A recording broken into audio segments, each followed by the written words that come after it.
So it's been a while since I've given you an actual update neurology appointments. My last neurology appointment was on the 24th of September 2024,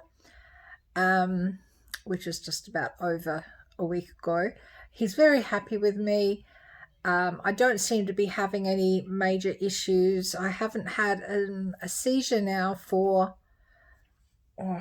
it's got to be, I reckon it's at least 2 years, I think. Not to say that I don't sometimes get that feeling, and I'm sure you all know, if you have, always feels like how I just could subscribe it as like a T.I.A, as if you're having a stroke, but it doesn't turn into a stroke as we sort of might know it. So yeah, very happy so far with that. I don't have to see him for 6 months, and he did another cognitive test, and I scored very high in those results, and and he's really happy with that. So all over right now, as far as C.A.A is concerned, I don't seem to be having an issue at the moment.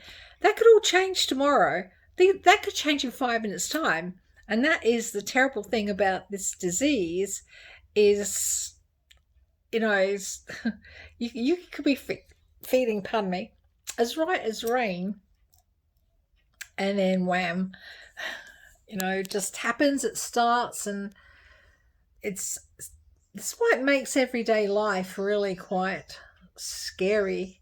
I don't live every day actually fearing for what's going to happen to me that day. I have to say, I'm 10 years from the very first seizure that I ever had, and it plays heavily on my mind, I have to say that. But I don't try to sit here. I don't dwell over things. There are certain times of the day I will become melancholy. I can't help it. I could be playing with my dogs and it just comes into my mind, whatever will I do, when time comes. But pretty much, and I've had lots of other medical issues in the last 6 months, so it has kind of taken my mind off things somewhat. The one big thing that happened at that appointment was, we all know that to have a stable and low blood pressure is very important for people with CAA for obvious reasons. And for about over a week, my blood pressure is always great. I've never had to take blood pressure medication. And my blood pressure, unless I'm in an extremely traumatic situation, but I fronted up to have my surgery, to have my hip replaced, and it was not scheduled on that day. They rang me up early in the morning and offered me to come in. I think it was probably, I don't know, 2 weeks early or something, and so I didn't have a way to get there. It was 7 o'clock in the morning when they rang.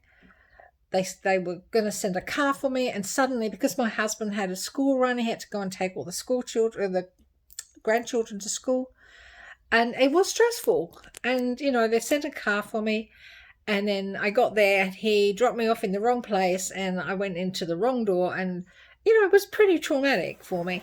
But when I got in and they took my blood pressure was 125 over, I don't know what it was over, 125.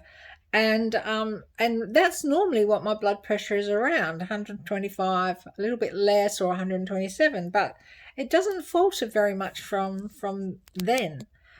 So anyway, for about a week, or just over a week, and I've got my own blood pressure machine. but I just didn't feel quite right. So I took my blood pressure, and it was like up around 137 and 135, and which is a high for me, and I just really didn't feel very well with that.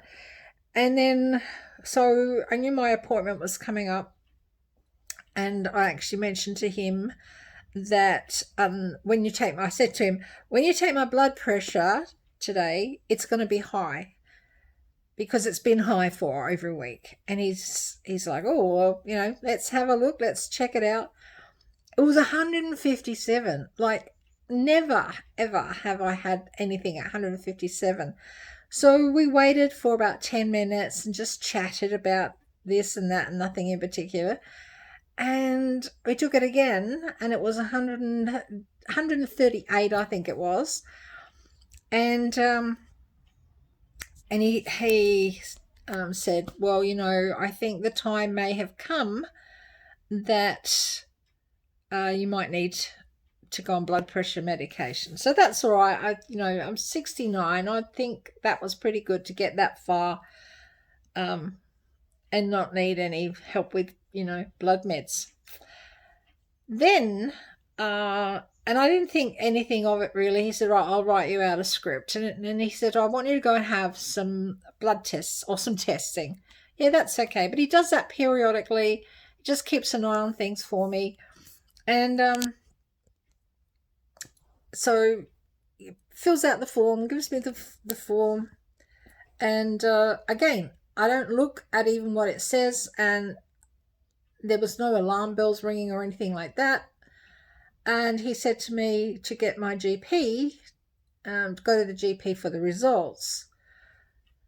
And all that was said and done. And then I think it was about a week later. Oh, yeah, he did ask me when my dermatologist was going to call me. Now, I'm under a dermatologist. In case you don't know, I've actually developed vasculitis. And I.G.A Vasculitis, to be exact. And I had it in the legs, both legs, and it was really bad. And it was really, really, really bad. And you can look back, find some videos on this channel, how it was for me and how we got through that. And so anyway, I said to him, oh, he's going to bring me, this was a Tuesday, and I said, he's going to bring me next week. And he said, good, because he'll have the results of these testing. Again, didn't think anything of it. And anyway, and so that was it. And then on the Monday, I hadn't had the testing done, because he said to me, wait a week, go on the medication for your blood pressure, wait a week, and then have your bloods done, so that way then, it's gone through your system and it's not raising red flags, etc., etc. Monday, the dermatologist rang, and the first thing I said to him was, oh, just to let you know, because I'm on medication for my vasculitis at the moment. And I said, just to let you know, I'm now taking blood pressure meds. Why? And I said, well, my blood pressure's been high. So I had a chat to him, and he said, now I'm really concerned about this. He said, because if you remember, we did tell you that I.G.A vasculitis can damage your kidneys and your internal organs. And he said, and one of the symptoms of problems with your kidneys is your blood pressure goes high. And it kind of clicked in then that I'm thinking that my neurologist was thinking that as well. And that's why he wanted to know when the dermatologist was going to ring next time.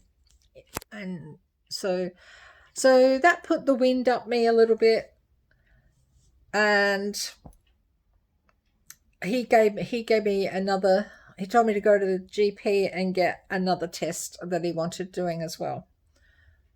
So just an update on that. Results have come back. It looks like via text message that there's no problems at the moment.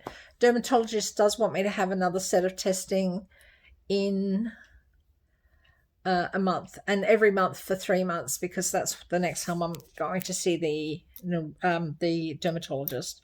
But going back and shifting to my my time and visiting my neurologist, he's very happy, and I really think that after the next going to see him in 6 months, if there's been no problems, I think it'll be even, he'll put me and say, okay, come back in a year. Or, as he always does, whenever he says, I'll see you in, 2 months, whatever it's been, he always says, unless something happens, and then you ring me straight away. So that's why I'm not fearful when, when he says, when he extends the time frame that I'm going to go and see him. I'm still very happy with him. I'm still very happy with all the treatment I'm getting from everybody, because I seem to have a few people I'm under at the moment. But, such is life. Yeah, so, okay, so as far as the CAA is concerned, I'm trying to lose weight, mainly because if I do, get a kidney thing, I just want, less, I suppose, pressure on my body, less stress, maybe stress on my body. But, so we're just sailing along at the moment with CAA. I've got other friends that are doing it really rough at the moment, especially Sharon. Big shout out to Sharon. I wish I could, wave a magic wand and it'll be finished or less of, or because great lady and going through it a bit at the moment. So, shout out to you, Sharon. That's about it, really. Just a very quick one today. Nothing major. I don't have an appointment with the dermatologist for 3 months. I don't need to see the neurologist for 6 months. I will have more blood tests again in a month, and hopefully everything stays stable. My blood pressure is back to, about 110 to 125. Just depends what I've done before I take the test, the blood pressure test. Everything's going along okay. No major problems at the moment. So that's all the update we've got for now. Just a very short, brief update. If you're interested in my I.G.A Vasculitis update, I'll do that in the next video. And I'll update my hip operation. And thankfully, right now, I don't have kidney problems, because I'm running out of space on my title of this YouTube channel. Okay, so I'm hoping that all you guys are doing well. And if you're not doing well, hang on in there. Give your carer a hug and tell your carer how appreciative you are of them. And if you are a carer, we do appreciate you. We may not tell you enough that we appreciate you, but we do. Okay, so that's about all for now. Just a very quick one. We're in October now. I think somebody said it's something like 10 weeks to Christmas. Don't you just love it when it comes out on Facebook? There are 10 Wednesdays left before Christmas. It's like, I know it's 10 weeks, but it makes it sound so much closer. I'm really quite well at the moment. My legs are great. So, but if you're interested in the vasculitis or the hips, just check out the next videos. Thanks for being with us. Please stay with us regardless, because I guess sooner or later something's going to flare up, and you might just be interested to know what. So thank you all very much. See you later.